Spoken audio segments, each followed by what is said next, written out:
Over 100 community care organizations will get support to adopt technology and innovation over the next 3 years. And under this tie-up, Kwong Wai Shiu Hospital will lend its expertise to these companies to help transform the sector. Nisha Rahim with more. This robot delivers meals to residents in Kwong Wai Shiu Hospital. After a successful pilot in January, it will be fully implemented at the end of the year. The adoption of tech is part of Kwong Wai Shiu's hospital transformation. The hospital is over a century old, but it's constantly improving to meet evolving needs.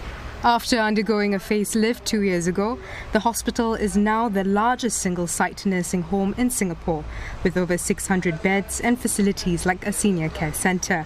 The profile of the hospital led to its appointment as the first Skills Future Queen Bee partner of the community care sector. Queen Bee companies are industry leaders who train not just their own employees, but the wider industry as well. Through our experience of the last 2 years with the Community Training Institute, we already have a good platform and network with the sector itself.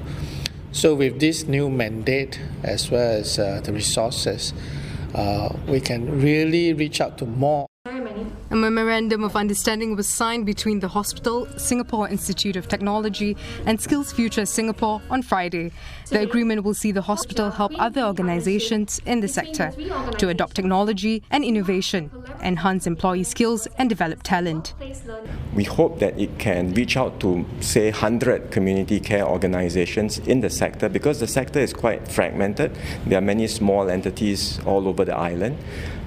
All of them will have issues or will have concerns about training and upgrading their manpower. Kwong Wai Shiu, because of its scale, because it's a leader, it has been able to work effectively with different companies to make use of IT to automate processes, optimize them, and reduce its reliance on manpower. SIT also launched a workplace learning centre with a focus on the community care sector. It will help Kwong Wai Shiu Hospital identify skills gaps and training in the sector. We want to now help Kwong Wai Shiu and other community healthcare players in there together to come together and be equipped with the right tools so that whatever problem, and every healthcare institution may have slightly different problem, so they need to know their own problem, but they have the skill set and most importantly the trainer to be able to guide and execute a lot of the upskilling. With the appointment of Kwong Wai Shiu Hospital, there are now 18 Queen Bee companies from various sectors, including United Overseas Bank and SP Group.